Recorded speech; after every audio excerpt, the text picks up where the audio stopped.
मसा तू आरुआ दे अपनी हुजूरी दे अपना मसा तू आरुआ तू आ तू आ तू आ तू आ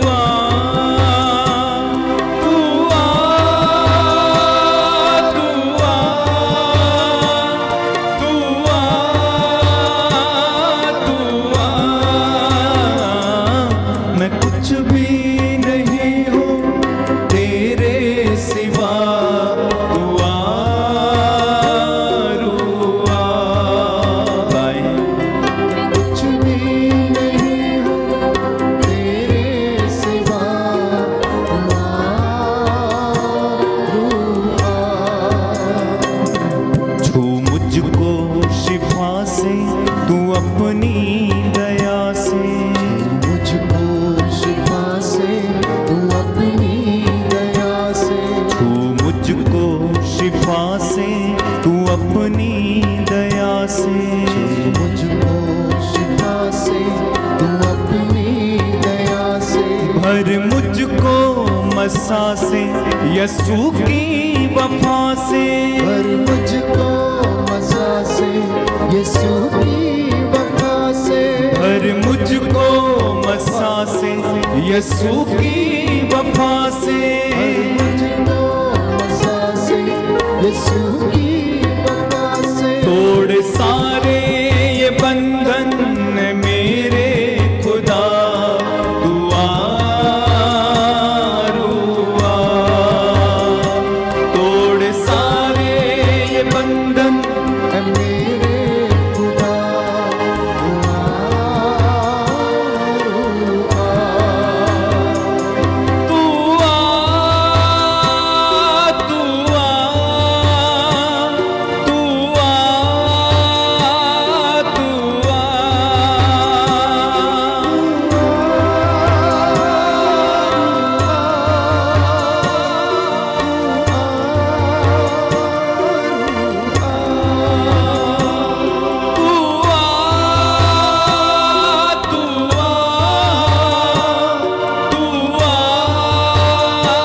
अपने हाथों को उठा के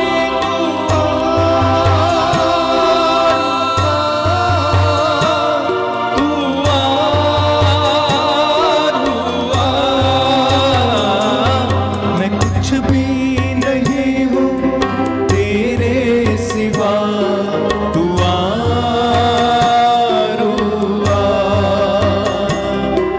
मैं कुछ भी नहीं हूँ तेरे सिवा तू आरुआ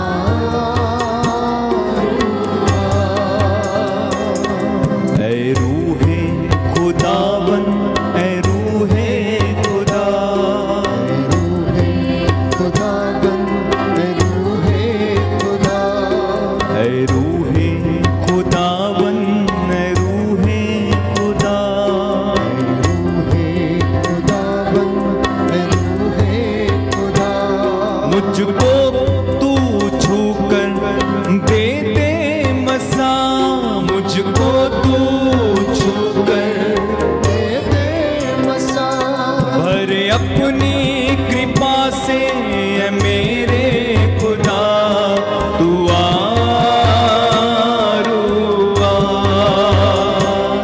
भर अपनी कृपा से ऐ मेरे खुदा तू आरुआ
प्रियजनों, प्रभु ये कहता है, तुम क्यों चिंता करते हो, मैं तुम्हारी चिंता करता हूं। आज दुनिया में बहुत सारे लोग निराश हैं, टूटे हुए हैं, चिंता में डूबे हुए हैं, भविष्य को लेकर चिंतित हैं, अपने जीवन को लेकर चिंतित हैं, नौकरी को लेकर चिंतित हैं। प्रभु कहता है, तुम मेरे पास आओ, मैं तुम्हारी चिंता करता हूं।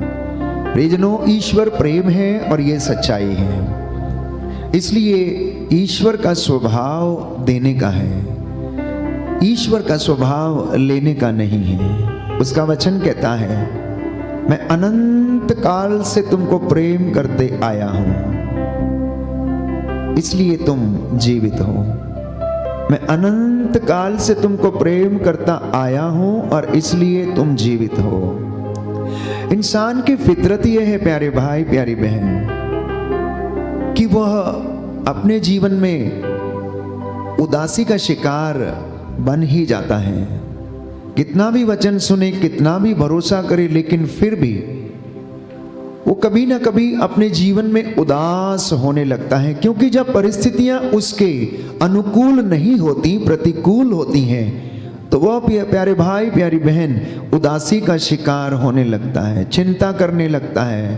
परंतु बाइबल ये कहती है कि चिंता आयु के दिन कम करती है, चिंता आयु के दिन घटाती है। इसलिए तुम में से चिंता करने से कौन अपनी आयु का एक दिन भी बढ़ा सकता है या घटा सकता है। उस परमेश्वर को देखिए जो इस संसार में जो जितने पेड़ पौधे हैं, जो घास प्यारे भाई प्यारी बहन खिलती है, वो उसे कितनी अच्छी तरह से सजाता है। इसलिए एक सुंदर गीत हम गाते हैं, करता हूं मैं तेरी चिंता, तू क्यों चिंता करता है। अपने आप को जब भी आप हौसला देने चाहें, जब भी आप अपने आप को परमेश्वर को समर्पित करें, तो इन सृष्टि के पेड़ पौधों को देखना कि परमेश्वर कितनी शिद्दत के साथ उन छोटे छोटे फूलों को सजाता है जो खिलते हैं, पर उन्हें पता नहीं कि सूरज का ताप लगने से शाम तक मुरझा जाएंगे। अगर घास का ये हाल है, तो मैं और आप जो चलते फिरते हैं, जीवित हैं, हमें भी अपने जीवन की क्षण भंगुरता को याद रखना चाहिए। हमें भी अपनी जीवन की क्षण भंगुरता को याद रखने की आवश्यकता है और ठीक उस घास के फूल के समान खिले रहकर परमेश्वर का धन्यवाद करने की आवश्यकता है।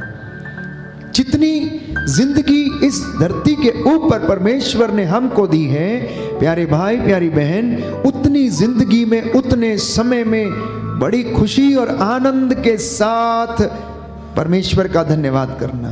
अगर आज आप सर्वे करेंगे तो अधिकांश लोग प्यारे भाइयों और बहनों चिंता में डूबे रहते हैं। कई तो उदासी का शिकार होकर ही इस दुनिया से चल बसे हैं। क्या उन्होंने प्राप्त किया नहीं जानते हैं, क्या उन्होंने प्राप्त किया नहीं जानते हैं। इसलिए प्यारे भाइयों और बहनों, ईश्वर देता रहता है और हमेशा देता रहता है, और इंसान क्या करता है, लेता रहता है। उनमें प्रेम की परिपूर्णता है, बाइबल हमें बताती है। और यही कारण था यूहन्ना के सुसमाचार अध्याय 3 पद संख्या 16 में हम पढ़ते हैं कि उसने इस दुनिया को, आपको और मुझे इतना प्रेम किया, क्योंकि वो प्रेम से परिपूर्ण था, वो देना जानता था, इसलिए उसने अपने इकलौते बेटे को जो निर्दोष था इस दुनिया के लिए समर्पित कर दिया, समर्पित कर दिया, न्यौछावर कर दिया। उसने रक्त बहाकर प्रायश्चित किया और आपको और मुझे ईश्वर का प्रेम दिखाया। उन वचनों को अंगीकार करेंगे, करता हूं मैं तेरी चिंता, तू क्यों चिंता करता है।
हूँ मैं तेरी चिंता। तू क्यों चिंता करता है? करता हूँ मैं तेरी चिंता। तू क्यों चिंता करता है? सभी तुझको भूलेंगे तो भी क्या मैं तुझको भूलूंगा कभी? सभी तुझको भूलेंगे तो भी क्या मैं तुझको भूलूंगा कभी? अपने हाथों में तुझको उठाकर रखूंगा हर दिन इस जहां में। अपने हाथों में तुझको उठाकर रखूंगा हर दिन इस जहां में। करता हूँ मैं तेरी चिंता।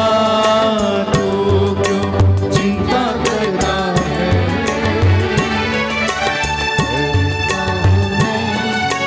तेरी चिंता, तू क्यों चिंता करता है?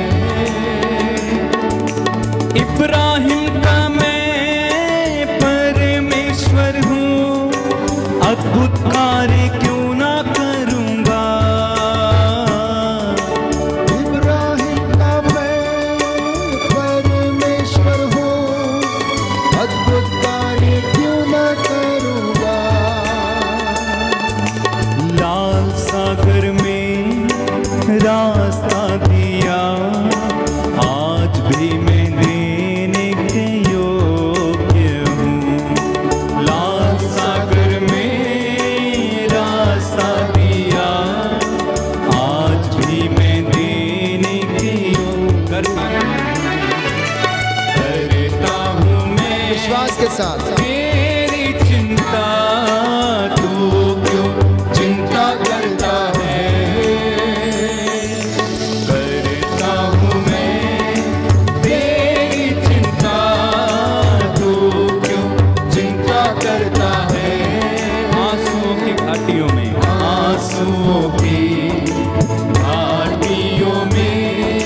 साथ ना छोड़ूंगा तेरा।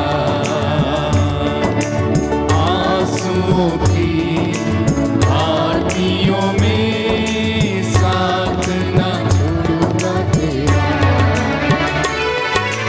करता हूँ मैं तेरी चिंता। तू क्यों चिंता करता है? करता हूँ मैं तेरी चिंता। तू क्यों चिंता करता है? तू क्यों चिंता करता है? तू क्यों चिंता करता है? जी हाँ प्यारे भाई प्यारी बहन, प्रभु आपकी चिंता करता है। मैं समझता हूं कि आज बहुत सारे लोगों का जो चिंता का बंधन है वो टूटेगा जब आप प्रभु का कलाम सुनेंगे।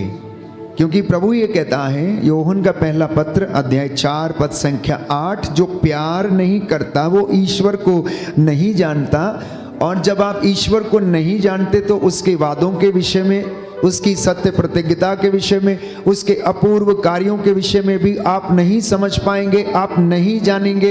इसलिए आप चिंता में रहेंगे, आप भटकते रहेंगे।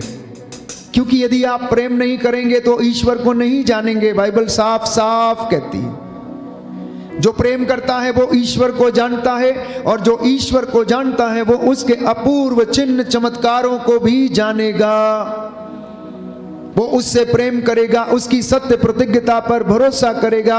ये बाइबल का वादा है, जैसा कि संत पौलुस यूहन्ना को पहले पत्र अध्याय 4 पद संख्या 8 में लिखता है कि ईश्वर प्रेम है, वो सत्य प्रतिज्ञ है, वो अपने वादों का सच्चा है। इंसान अपनी गलतियों के कारण ईश्वर से दूर जाता है। परमेश्वर नहीं चाहता कि कोई उससे दूर जाए, वो नहीं चाहता कि आप दुखी रहें, वो नहीं चाहता कि आप कष्ट में रहें। कैसे एक माँ अपने बच्चे के लिए या पिता अपने बच्चे के लिए कैसे वो सोच सकता है कि उसका बच्चा दुखी रहे? अगर एक साधारण माता या एक साधारण पिता इस दुनिया में अपने बच्चों को अच्छी चीजें देने की सोचता है, तो हमारा स्वर्गीय पिता जिसने अपने इकलौते बेटे को कुर्बान कर दिया इस दुनिया के खातिर, प्यारे भाई प्यारी बहन, वो आपसे और मुझसे इतनी मोहब्बत करता है, वो भला हमारे दुर्भाग्य के विषय में क्यों सोचेगा? वो तो हमेशा हमारी अच्छाई खोजता है, वो तो हमेशा हमारी भलाई खोजता है, वो तो हमेशा हमारी उन्नति की बातें सोचता है, वो तो हमेशा हमारे कल्याण की बातें सोचता है, वो हमेशा आपकी चिंता करता है। इसलिए बाइबल हमें बताती है कि ईश्वर प्रेम है, जो प्रेम में दृढ़ रहता है वो ईश्वर में और ईश्वर उसमें निवास करता है। अगर आप लोग चिंता में हैं तो इसका मतलब ये है कि अभी तक आप परमेश्वर में दृढ़ नहीं हैं। आप लोगों ने अपना अपना रास्ता अख्तियार किया हुआ है। जैसा कि बाइबल कहती है यशायाह नबी के ग्रंथ में कि मेरी प्रजा ने 2 पाप कर डाले, उसने अपने लिए ऐसे रसकुंड बना लिए जिसमें दरारें हैं और उसमें रस रुकता नहीं, अर्थात आशीष रुकती नहीं। मेरी संतान ने 2 अपराध कर डाले और पहला यह है कि उन्होंने जीवन स्रोत के झरने को त्याग दिया। वो अपने रास्ते पर चले, उन्होंने अपने लिए ऐसे घरौंदे बनाए, उन्होंने अपने लिए ऐसे रसकुंड खुदवाए हैं जिनमें रस नहीं रुकता, आशीष नहीं ठहरती है। इसलिए प्यारे भाइयों और बहनों, इंसान इसीलिए परमेश्वर के प्रेम में दृढ़ नहीं है, क्योंकि वो अपने रास्ते चुनता है, वो अपनी समझ से काम करता है, वो अपनी शारीरिक वासनाओं से संचालित रहता है, वो अपने शरीर की तृप्ति के लिए कार्य करता है, अपने स्वार्थ के विषय में खोजता है। इसलिए परमेश्वर कहता है मेरे रास्ते तेरे रास्ते नहीं हैं, मेरे रास्ते तेरे रास्ते नहीं हैं। भले तू योजना बना, लेकिन उसे पूरा करना और ना करना वो मेरे ऊपर निर्भर करता है। इसलिए सुक्ति ग्रंथ में हम पढ़ते हैं कि मनुष्य योजनाएं बनाता, लेकिन उसकी भरपूरी, उसका पूरा होना परमेश्वर पर निर्भर है। बोलिए आमीन, आमीन। हे प्रभु यीशु, हे प्रभु यीशु, मैं इस वचन पर विश्वास करता हूँ, विश्वास करता हूँ। Hallelujah, hallelujah, hallelujah, hallelujah, hallelujah, hallelujah. तो ईश्वर प्रेम है। संत पौलुस कहता है यूहन्ना के पहले पत्र अध्याय 4 पद संख्या 6 में, और जो प्रेम में दृढ़ रहता है वो ईश्वर में दृढ़ रहता है और ईश्वर उसमें भी दृढ़ रहता है। क्या हम उसे लेते हैं या ले पाते हैं, ग्रहण करते हैं या नहीं? इसलिए योजनाएं बनाए पर आप चिंता ना करें। सुनिए ध्यान से, मैं ये नहीं कहता कि आप योजना मत बनाइए, आप योजना अवश्य बनाइए, लेकिन उस योजना के विषय में चिंता मत करें। उस योजना को प्रभु को आप समर्पित करें, क्योंकि उस योजना को पूरा करने का जो अधिकार है, जो सामर्थ्य है, वो परमेश्वर के पास है। इसलिए कई बार हम लोग उन योजनाओं के पीछे भागते हैं, चिंता करने लगते हैं और परमेश्वर से दूर चले जाते हैं। लेकिन होना इसके विपरीत चाहिए कि हम परमेश्वर के पीछे भागें और उसकी महिमा हमारे पीछे आएगी। इसलिए मैं बार बार कहता हूं, परमेश्वर को खुश करना सीखिए। आप परमेश्वर को खुश करना सीख जाइए और परमेश्वर आपको कभी निराश नहीं होने देगा।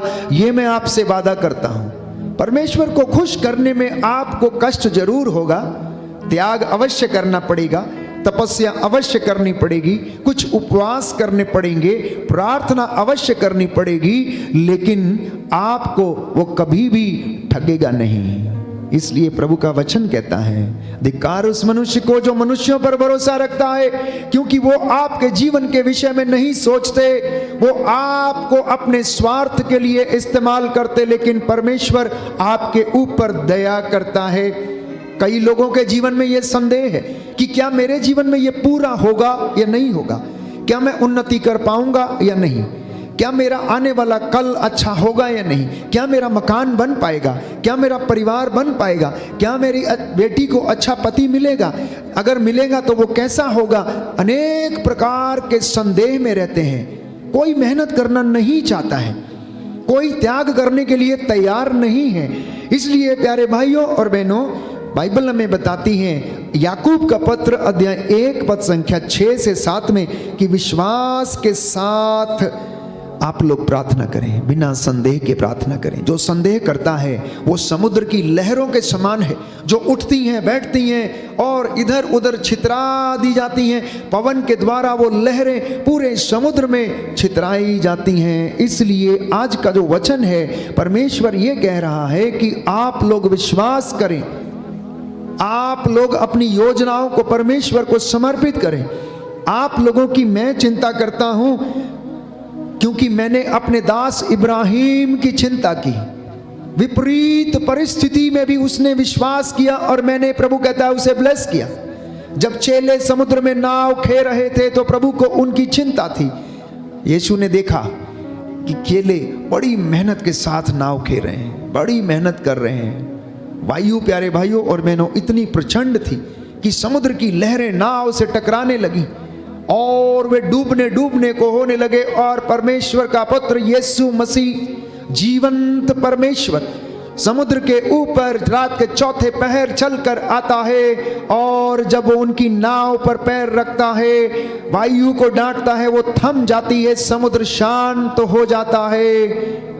क्योंकि प्रभु चिंता करता है, वो जानता है कि कब आपको डिवाइन हेल्पर्स भेजने की उसकी ज़रूरत है। वो आपके लिए इंतज़ाम करेगा। जब आप उसके ऊपर अपना भरोसा छोड़ देंगे तो वो आपके लिए प्रबंध करेगा, जैसे उसने इब्राहिम के लिए पर्वत पर प्रबंध किया। जब इब्राहिम अपने बेटे इसहाक को परमेश्वर को बलि चढ़ाने के लिए तैयार हो गया, परमेश्वर ने उसकी दृढ़ता को देखा, उसके विश्वास को देखा और उस परमेश्वर ने इब्राहिम के लिए प्रबंध किया और आज तक उस पर्वत का नाम रखा गया है कि प्रभु प्रबंध करता है। जब इब्राहिम विश्वास में और दृढ़ता में पूरा पाया गया तो परमेश्वर ने कहा, सावधान, हाथ बेटे पर हाथ मत उठाना। अब मैं जान गया हूं कि तू मुझे पूरे हृदय से प्रेम करता है और मुझ में विश्वास करता है। थोड़ी देर के बाद इब्राहिम ने देखा कि झाड़ियों में एक मेमना जिसके सींग झाड़ियों में फंसे हुए थे उसे दिखाई दिया। इब्राहिम ने उस मेमने को निकाला, प्यारे भाइयों और बहनों, और उसे परमेश्वर के लिए बलि चढ़ा दिया। इसलिए आज परिस्थिति कितनी भी हमारे विपरीत क्यों ना हो, समस्याएं कितनी भी महान क्यों ना हो, परेशानियां और कष्ट कितने भी बड़े क्यों ना हो, याद रखिए आपकी समस्याओं से बड़ा आपका परमेश्वर है। आपकी विषम परिस्थितियों से बड़ा आपका परमेश्वर है, क्योंकि आपका भाग्य, आपका भविष्य, आपका भूतकाल सब कुछ उसके हाथ में है। जीवन मृत्यु सब कुछ परमेश्वर के हाथ में है।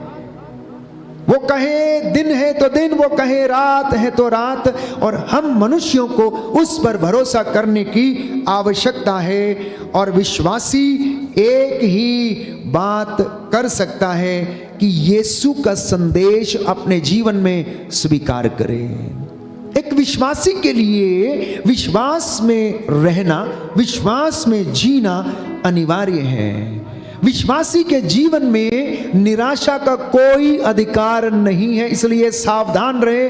यीशु ने बार बार पतरस से कहा, शिमोन शिमोन, मैंने तेरे लिए प्रार्थना की है। देख, याद रख, शैतान को तुझे गेहूं की तरह फटकने की अनुमति मिली है। प्रलोभन में मत पड़ जाना, अपराध बोध में मत पड़ जाना, समस्याओं में मत पड़ जाना। तू सावधान रहना। जब तू सही रास्ते पर आ जाएगा तो मैं तुझे क्या करूंगा, फिर ये अधिकार दूंगा कि तू अपने भाइयों को संभालेगा। Hallelujah, hallelujah, hallelujah. यीशु की स्तुति हो, यीशु की स्तुति हो, यीशु को धन्यवाद, यीशु को धन्यवाद, यीशु की आराधना हो, यीशु की आराधना हो, यीशु की महिमा हो, यीशु की महिमा, यीशु को धन्यवाद, यीशु को धन्यवाद। Hallelujah, hallelujah. देखिए परमेश्वर का स्वभाव जो है प्यारे भाइयों और बहनों, वो क्या है? देने का है। परमेश्वर का स्वभाव बचाने का है, परमेश्वर का स्वभाव प्रेम करने का है, परमेश्वर का स्वभाव जो है वो उद्धार और मुक्ति का है। लेकिन शैतान का स्वभाव दोष लगाने का है। याद रखना, दोष कौन लगाता है? शैतान दोष लगाता है। वो आपके घरों को नष्ट करना चाहता है। वो आपके जीवन में प्यारे भाइयों और बहनों ऐसे कार्य करता है कि आप अपने को नष्ट करते जाते हैं, नष्ट करते जाते हैं। तो यीशु ने बहुत सारे लोगों को आशा प्रदान की, और कोई बात नहीं कि तुम जी नहीं सकते, क्योंकि निराशा शैतान से आती है, किसी दूसरे व्यक्ति से नहीं आती। परमेश्वर तो हमें आशा का संदेश देता है। इतने वचन हैं आशा से भरे हुए, डर मत, मैं तेरे साथ हूं, मैं अपना दूत तेरे आगे भेजूंगा, मार्ग में तेरी रक्षा करेगा, तुझे संरक्षण प्रदान करेगा। याद रख, मैं संसार के अंत तक तेरे साथ हूं। अगर उन्होंने मेरे साथ ऐसा किया तो तेरे साथ भी ऐसा ही करेंगे, इसमें कोई शक की बात नहीं है। देखिए कितने सांत्वना भरे शब्द है। कहता, मैं अनंत काल से तुझे प्रेम करता आया हूं। हे यूदा, जब तू बालक था, हे इज़राइल, जब तू बालक था, अपनी माँ की गोद में खेलता था। कितने अच्छे लगते हैं ना जब आप ये वचन सुनते हैं। आपसे एक एक से नाम लेकर प्रभु कहता है, सुन मेरी बेटी, सुन मेरे बेटे, जब तू अपनी माँ की गोद में खेल रहा था, खेल रही थी, तब तेरा नाम लेकर मैंने पुकारा, तुझे मैंने अपना पुत्र कहा, तुझे मैंने दास नहीं कहा, मैंने दत्तक पुत्र होने का तुझे अधिकार दिया। अब देख कि बुढ़ापे तक मैं तेरे साथ ऐसा ही करूंगा, तेरे बाल पक जाने तक मैं तेरे साथ ऐसा ही करूंगा, सारी बदियों से मैं तुझे छुड़ाऊंगा, बशर्ते कि तू मेरा हाथ पकड़े रहना, तुम मेरे साथ रहना। ये प्यारे भाइयों और बहनों आज परमेश्वर चाहता है कि बस तू संकट में मेरे साथ रहना। इसलिए परेशानी जितनी बड़ी हो, दुआ उतनी ज्यादा बढ़ जाए, परिस्थितियां जितनी विषम हो, दुआ आपकी उतनी बढ़ जाए। याद रखना, जब यीशु को क्रूस ढोकर चलना था तो गेत्सेमनी बाग में वो चला गया, घुटनों के बल वो हो गया, औंधे मुंह वो गिर गया। जितना बड़ा उसने क्रूस उठाना था, जितने कोड़े खाने थे, जितने जख्म उसने सहने थे, उससे ज्यादा कई गुना उन्होंने प्रार्थना की। सारी रात उन्होंने प्रार्थना में बिताई, औंधे मुंह होकर प्रार्थना की, और तब जाकर क्रूस को सहन करने के लिए गया। आप और मैं एक प्रणामरिया बोलते हैं, एक हे पिता हमारे बोलते हैं, मंदिर में वेदी के पास माथा टेक कर चले आते हैं और सोचते हैं कि समस्या का समाधान हो जाए, सोचते हैं कि हमारा दुख कम हो जाए, सोचते हैं हमारा दर्द कम हो जाए। प्यारे भाई, प्यारी बहन, जितनी बड़ी आपकी समस्या है, उससे कई गुना ज्यादा आपकी प्रार्थना बढ़ जानी चाहिए।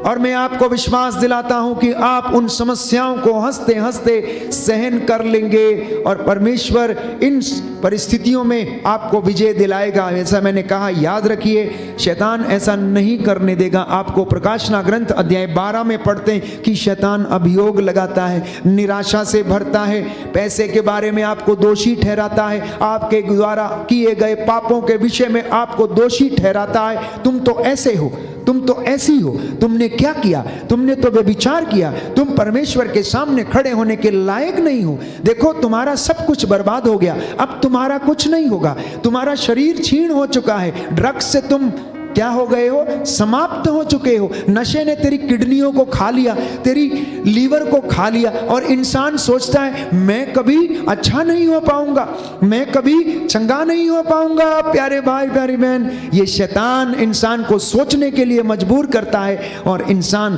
प्रभु के मंदिर की दहलीज पार करके इधर नहीं आ सकता है, क्योंकि शैतान नहीं चाहता है कि आप स्वस्थ हो जाएं। शैतान नहीं चाहता है कि आप अपने अपराध बोध से आजाद हो जाएं। शैतान नहीं चाहता है कि आपके घर में उन्नति आ जाए। शैतान नहीं चाहता है कि आप अपने जीवन में आत्मिक उन्नति कर पाएं प्यारे भाइयों और बहनों। इसलिए अपने जीवन में शैतान को अधिकार नहीं देना।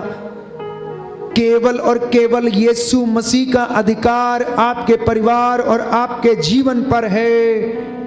वो आपके घरों में फूट डालने के लिए तैयार रहता है, चाहे वो किसी भाई बहन के द्वारा हो, चाहे किसी पड़ोसी के द्वारा हो, चाहे किसी षड्यंत्र के तहत वो आपके घर में फूट डालेगा। शैतान का काम है फूट डालो राज करो, फूट डालो राज करो। भाइयों भाइयों को लड़ाओ, माता पिता को लड़ाओ और इस तरह से घर को नष्ट करो, इस तरह से घर को नष्ट करो। उसका काम है अभियोग लगाना। लेकिन यीशु कहता है मैं इसलिए आया हूं कि तुम जीवन प्राप्त करो। सुनिए ध्यान से, इसलिए एक दूसरे के घर में फूट मत डालना।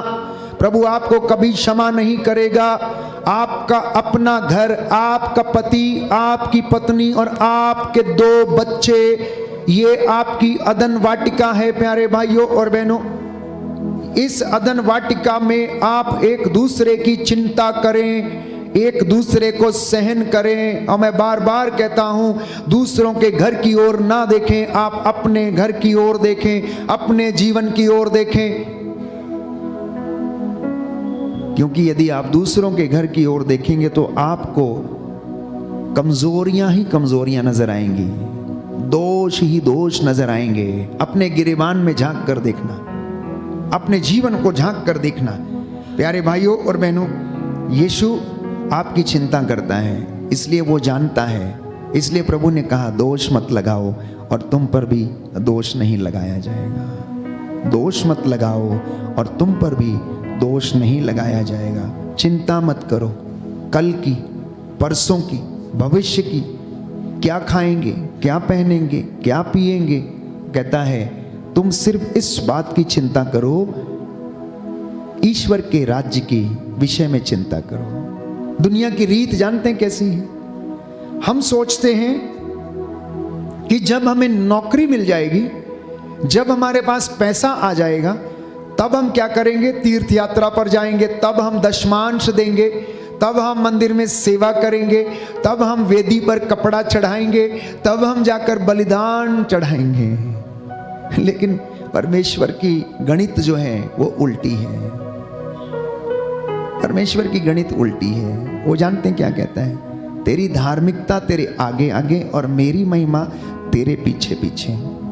तेरी धार्मिकता तेरे आगे आगे और मेरी महिमा तेरे पीछे पीछे आती जाएगी प्यारे भाइयों और बहनों। अब प्रभु ये कहता है कि तू सबसे पहले उन बातों का पता लगा कि परमेश्वर को कौन सी बातें प्रिय हैं। उन बातों का पता लगाओ कि परमेश्वर को कौन सी बातें प्रिय हैं और उसके राज्य और उसकी धार्मिकता की खोज करो। बाकी की चीजें तुम्हें यूं ही मिल जाएंगी। लेकिन इंसान किसकी खोज करता है?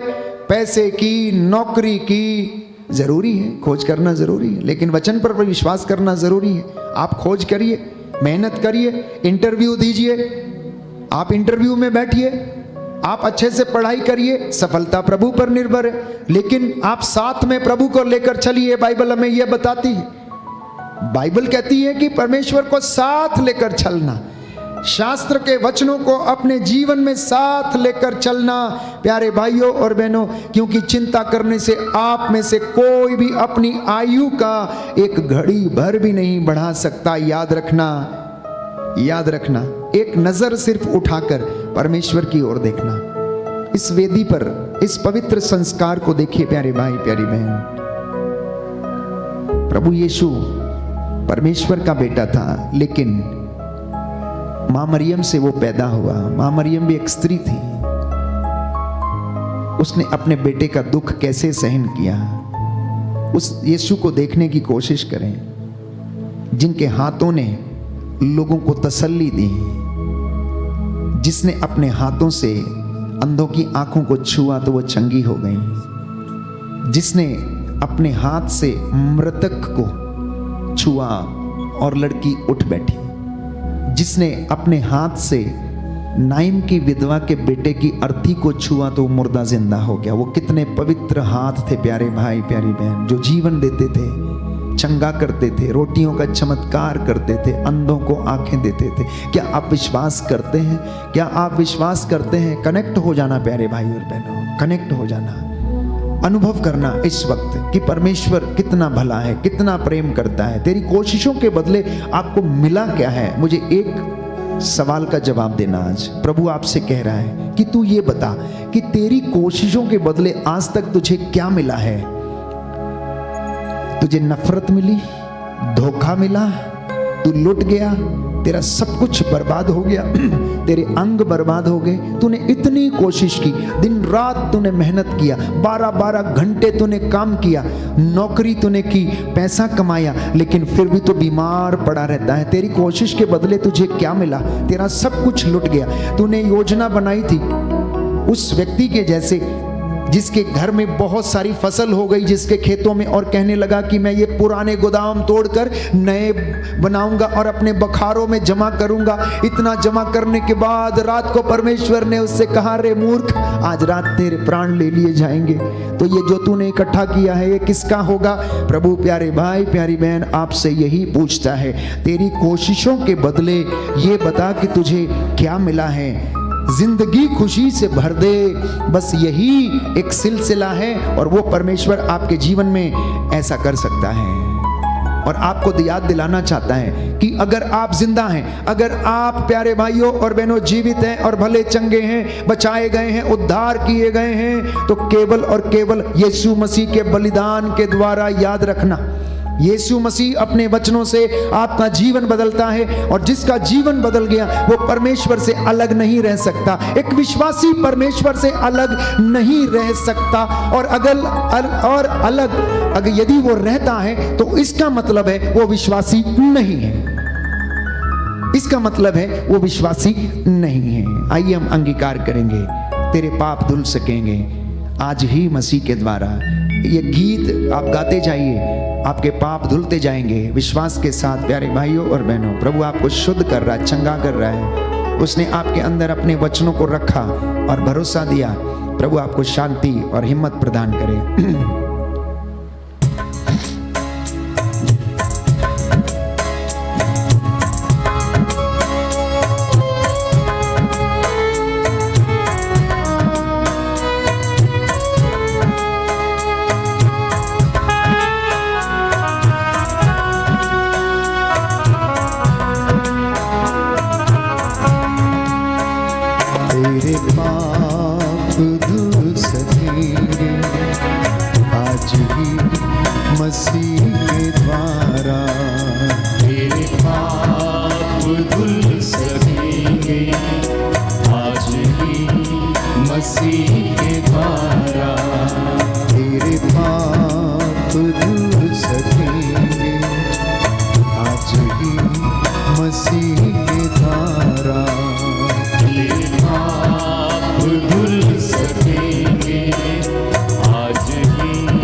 तुझे कुछ ना दे सकेगा, तेरे भाग्य का सितारा तुझे कुछ ना दे सकेगा, तेरे भाग्य का सितारा।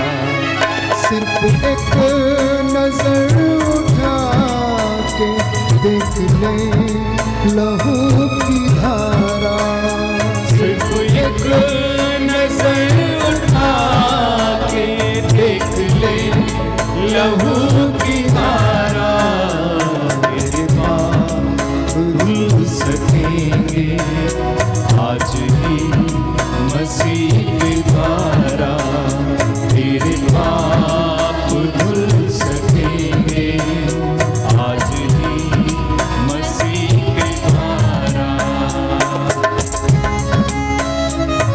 समर्पित करते जाएं प्यारे भाई प्यारे बहन। प्रभु की आवाज आपको पुकार रही है, वो आपका पीछा कर रही है, नित्य प्रतिदिन आपको बुलाती है। प्रभु ने आपका नाम ले लेकर आपको पुकारा है।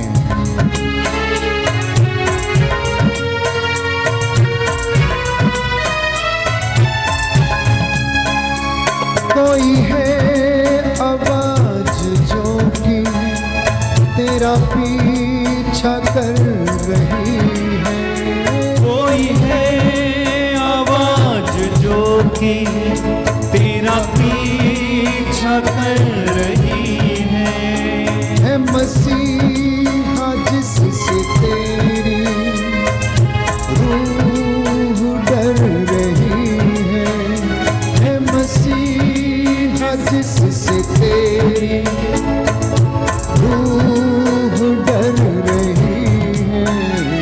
तेरा नाम लेके उसने तुझे फिर से है पुकारा, तेरा नाम लेके उसने तुझे फिर से है पुकारा। तेरे पाप धुल सकेंगे आज ही मसीह के द्वारा, तेरे पाप धुल सकेंगे आज ही मसीह के द्वारा। पाप धुल सकेंगे आज ही मसीह के द्वारा। तेरे पाप धुल सकेंगे आज ही मसीह के द्वारा। जी हाँ प्यारे भाई प्यारी बहन, आपके पाप आज धुल सकेंगे यीशु मसीह के द्वारा।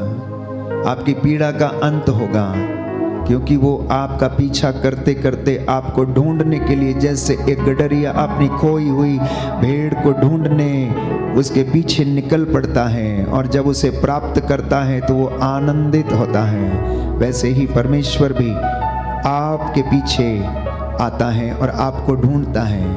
हम में से बहुत सारे लोग पूछते हैं कि मेरी पीड़ा का अंत क्यों नहीं होता, मेरी बीमारी का अंत क्यों नहीं होता, आखिर मेरे जीवन में ये समस्या क्यों है, मेरे जीवन में ये विषम परिस्थितियाँ क्यों हैं, मुझे उन्नति क्यों नहीं मिलती है।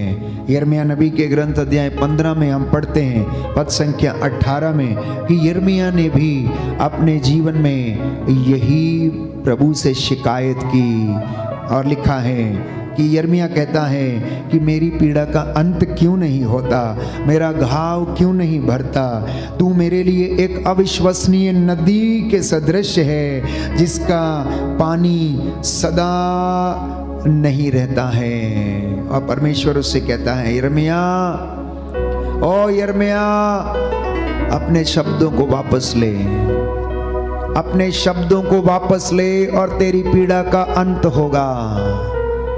क्योंकि यिर्मयाह अपनी माता के विरुद्ध भुनभुनाया था, यिर्मयाह ने अपने भाग्य को कोसा था, यिर्मयाह ने अपने माँ के गर्भ को कोसा और कहा कि मेरे जीवन में ऐसा क्यों हुआ, मैं पैदा ही क्यों हुआ, मैं अपनी माँ के गर्भ में ही क्यों नहीं मर गया। उसने ईश्वर के विरुद्ध भुनभुनाया और उसने भाग्य को कोसा, क्योंकि भाग्य परमेश्वर के हाथ में था और उसने परमेश्वर को कोसा। इसलिए प्रभु ने यिर्मयाह से कहा, यिर्मयाह अपने शब्द वापस ले, अपने शब्दों को वापस ले और मैं तुझे फिर से वही मसा प्रदान करूंगा। जो लोग आज तुझसे दूर भागते हैं, तुझे उनके पास नहीं जाना पड़ेगा, परंतु वे लोग तेरे पास आएंगे। मैं तेरी जुबान को फिर से इस्तेमाल करूंगा, मैं तुझे अपने दास के रूप में इस्तेमाल करूंगा, बशर्ते तू अपने शब्दों को वापस ले, बशर्ते तू अपने शब्दों को वापस ले। My dear brothers and sisters in Christ Jesus, take back your words. अपने शब्दों को वापस लीजिए, अपने शब्दों को वापस लीजिए। माँ के मुख से निकले हुए वो शब्द जो बच्चों को कोसते हैं, अपने शब्दों को वापस लेना। जो पति को कोसती है, शब्दों को वापस लेना। पति जाने अनजाने में जो अपने परिवार में बच्चों को गालियां देता है, कोसता है, अपने शब्दों को वापस लेना। यदि आपने भुनभुनाया, परमेश्वर को अगर आपने कोसा और अपनी भाग्य पर भरोसा नहीं किया, हाथ की रेखाओं पर भरोसा किया, ऐसे शब्द अपने मुख से निकाले जिनकी वजह से लोगों का भविष्य नष्ट हो गया, जीवन नष्ट हो गया। इस दुधारी तलवार ने जो हमारी जीव है, लोगों का, प्यारे भाइयों और बहनों, विनाश कर दिया। क्योंकि बाइबल कहती है तलवार के घाव का इलाज हो सकता है, लेकिन जुबान के द्वारा दिए गए घावों का इलाज नहीं होता। तो आज वो दिन है, आज वो समय है कि अपने शब्दों को वापस लेना, यिर्मयाह के जैसे। और प्रभु कहता है मैं तुम्हें ब्लेस करूंगा और तुम्हें आशीष प्रदान करूंगा। और दूसरी बात, आज का जो संदेश है, प्रभु ये कहता है कि तुम अपने आप को समर्पित करो।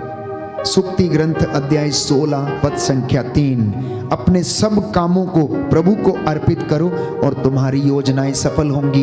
वो लोग जो ये कहते हैं कि मेरे काम नहीं बनते, मेरी योजनाएं सफल नहीं होती, मुझे नौकरी नहीं मिलती, मैं इंटरव्यू में पास नहीं होता, मेरी खेत में फसल नहीं होती, मेरे दफ्तर में उन्नति नहीं है, मेरी फैक्ट्री में, इंडस्ट्री में उन्नति नहीं, मेरे बच्चों के जीवन में उन्नति नहीं। बाइबल आज संदेश आपके लिए है कि तुम अपने सब कामों को प्रभु को समर्पित करो और तुम्हारी योजनाएं सफल होंगी। बोलिए आमीन, आमीन, हालेलुया, हालेलुया, हालेलुया, हालेलुया। प्रभु कहता है अपने सब कार्य, अपने सब कार्य उसको समर्पित करो, उसको समर्पित करो और तुम्हारी योजनाएं, और तुम्हारी योजनाएं सफल होंगी, सफल होंगी। Hallelujah, hallelujah. मनुष्य योजनाएं बनाता, मनुष्य योजनाएं बनाता, लेकिन उनकी सफलता, लेकिन उनकी सफलता प्रभु पर निर्भर है, प्रभु पर निर्भर है। Hallelujah, hallelujah, hallelujah, hallelujah. प्रभु पर निर्भर इसलिए है क्योंकि उसने आपके लिए योजना बनाई है। दैट्स द रीजन,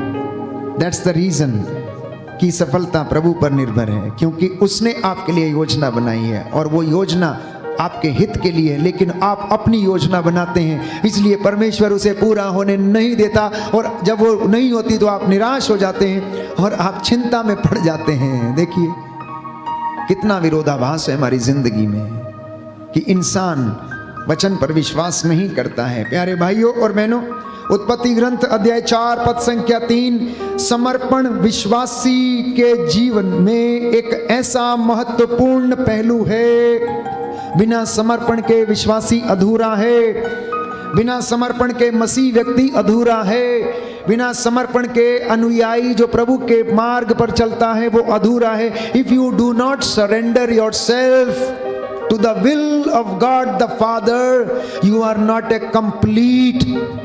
आप संपूर्ण नहीं हैं, आप अधूरे हैं। कहीं ना कहीं जिंदगी में समस्या है।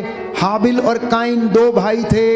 हाबिल समर्पण में पूरा था, लेकिन काइन समर्पण में अधूरा था। याद रखिए, और समर्पण में अधूरे होने के कारण काइन की जो भेंट थी वो स्वीकार नहीं की गई, क्योंकि बाइबल में लिखा है काइन ने अपनी संपत्ति में से कुछ अंश जो था प्रभु को समर्पित किया। लेकिन दूसरी तरफ हाबिल के विषय में लिखा है उसने अपनी संपत्ति का, धन का सबसे उत्तम भाग प्रभु को समर्पित किया, सबसे उत्तम भाग। तो एक विश्वासी के लिए समर्पण होना अनिवार्य है।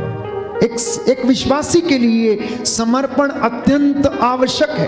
कलीसिया के लिए, मसीहों के लिए, दंपतियों के लिए समर्पित होना अनिवार्य है। अगर आप संपूर्ण रूप से समर्पित नहीं हैं तो आप अधूरे हैं प्यारे भाइयों और बहनों। और प्रभु कहता है कि तू समर्पित हो जा, तेरी धार्मिकता तेरे आगे आगे चले, और देख कि मैं अपने बादलों को आदेश दूंगा कि वे तुझ पर उन्नति की वर्षा करेंगे, तेरी योजनाएं पूरी होंगी, तेरे बच्चे दुर्दिन नहीं देखेंगे, वो उन्नति करेंगे, तेरे घर की आंगन की शोभा में कहता है बढ़ाऊंगा। परमेश्वर को दुख कब होता है? जब प्यारे भाइयों और बहनों हम उसके मार्ग से दूर भटक जाते हैं। इसलिए स्तोत्रकार अध्याय 37 पद संख्या 7 में, पद संख्या 5 में लिखता है कि प्रभु पर भरोसा रखो और जीवन अर्पित करो, उस पर भरोसा रखो और वो तुम्हारी रक्षा करेगा। दाहिना हाथ उठाकर इस वचन को दोहराएंगे और चंगाई के लिए प्रार्थना करेंगे। Hallelujah, hallelujah. स्तोत्रकार कहता है, स्तोत्रकार कहता है अध्याय 37 पद संख्या 5 प्रभु पर भरोसा रखो, प्रभु पर भरोसा रखो और जीवन को अर्पित करो, और जीवन को अर्पित करो, उस पर भरोसा रखो, उस पर भरोसा रखो, और वह तुम्हारी रक्षा करेगा, और वह तुम्हारी रक्षा करेगा। Hallelujah, hallelujah, hallelujah. Hallelujah. Petrus का पहला पत्र, पेतरुस का पहला पत्र अध्याय 5 अध्याय 5 पद संख्या 7 पद संख्या 7 आप अपनी सारी चिंताएं आप अपनी सारी उस चिंताएं पर छोड़ दीजिए, उस पर छोड़ दीजिए, क्योंकि वह आपकी क्योंकि वह आपकी सुधि लेता है। सुधि लेता है। आमीन, आमीन। आमीन।